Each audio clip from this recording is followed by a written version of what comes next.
see you.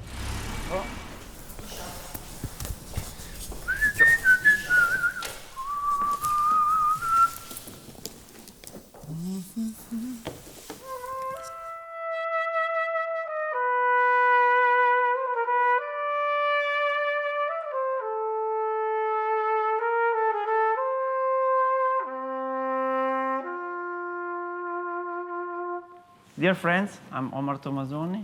I'm Italian, from Roccafranca, a very small village near Brescia, in the north of Italy. And I'm the principal trumpet of our Concertgebouw Orchestra.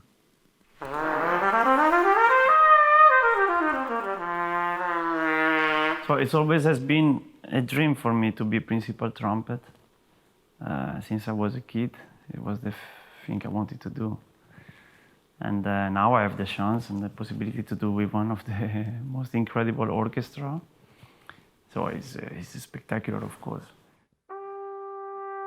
Many years ago, I played with Gergiev in Rome, which was an extraordinary experience. I still remember him, you know, at this beginning.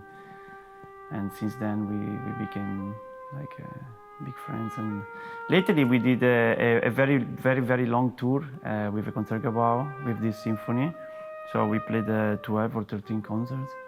So it was a fantastic experience to try to experiment different things, you know, which is always complicated a bit because you have not so many possibilities to experiment, you know. But in that case, it was possible, and it was beautiful to see how many things can be modified and can be different each time you are going to play the same piece. It's difficult to do it when you change, when you play every day in a different room, you know. And this is something that is a challenge, but is also very exciting. And as well, also the phrasing, or to play some things faster, or one rallentando, I mean, a bit more or exaggerated, or play with vibrato in one place because you think it's necessary, in the other one not. Just try things, you know. Sometimes it works, sometimes it works a bit less. But it's just nice to do something else all the time.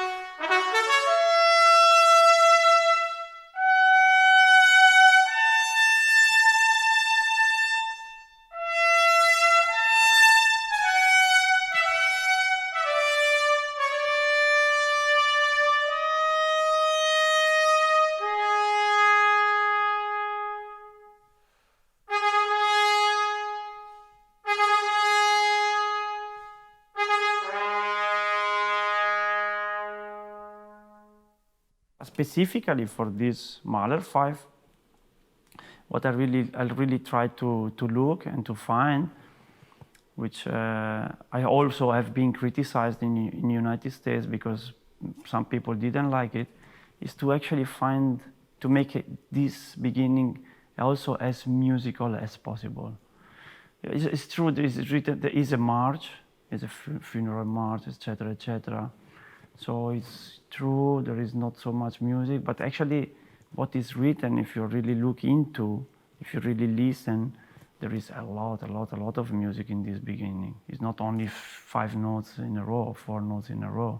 It's not only 3 or so, but there is like a progression, also a crescendo with this intensity, this kind of power that is really, I mean, you really have to make it clear. And actually I was proud of this criticism, of this critic, of this bad article, because it means that it was very clear, my idea. It's difficult to keep always the quality during the season, you know, because you have moments that you are tired, or and it's very tough to stay, or to try to stay, I mean, in the high level, you know. Yeah, to be in a way a leader, you know, is also difficult. It's always very delicate. How do you imagine your audition? How do you prepare an audition? What is your goal? People always say, I'm going to listen and I'm going to get as closer as possible to their way of playing, oh, I know that in this place I have to be like that, I know that in that place I have to be like this. And this, I think, is nothing, you cannot be more wrong than that. I just tried to do as best as I could, and I was hoping that people would develop and liked how I was playing and the thing I was doing myself. But you just have to try to be yourself and to find the best out of yourself. And for the preparation, I don't think there are many secrets, you know. There are no secrets. It's just a lot of work. So you have to try some days before or a few weeks before, try to do one shot, like it will be, you know, one shot. And then another orchestra exercise or concerto or whatever, one shot. And just again and again and again, without repeat and do and oh, let's see, no. You have one shot, you have one chance. And this will bring you also this kind of stress that is necessary to have. And record yourself. Be able to judge yourself. Be able to know what is wrong, what is right, what can be better.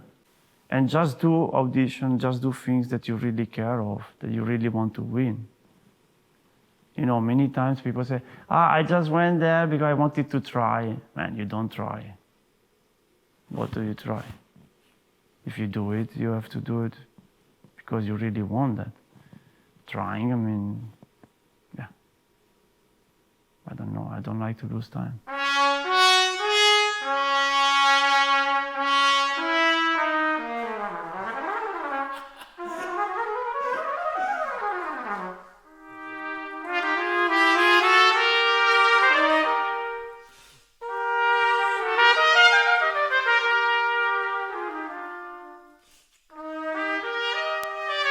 Since Miro came a few years ago, now I guess it's the 4th year that he's here.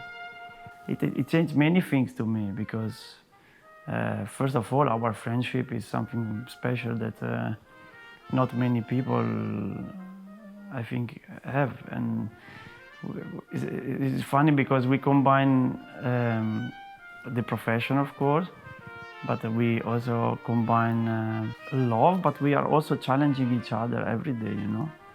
And to me, I have to say, the first year he came, it was a bit strange for me because, man, I was in love so much in what he was doing, and I think in the way he was doing that, I was just practicing what he was, you know, his own things, you know. And it was very confusing for me because I was not used to that, of course.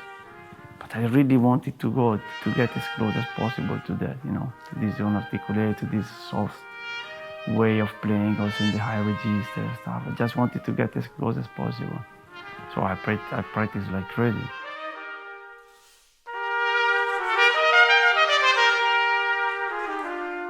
I don't know if I got there, but I think so, actually.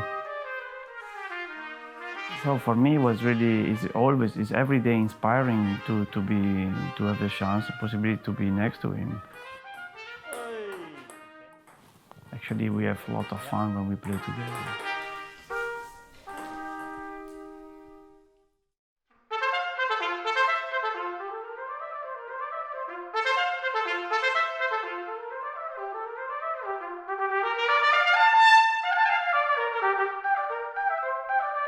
Yamaha trumpet is, to me, I mean, the trumpet I have is my big love. Well, you know, Yamaha, what I can say is that it's full of people that they just try to make you in the perfect condition to do your job as best as you can. So they build fantastic instruments and they experiment. They ask you what can be better, how to improve it. They did a great job. I mean, since 15 years, they are probably building the most incredible C trumpet that exists.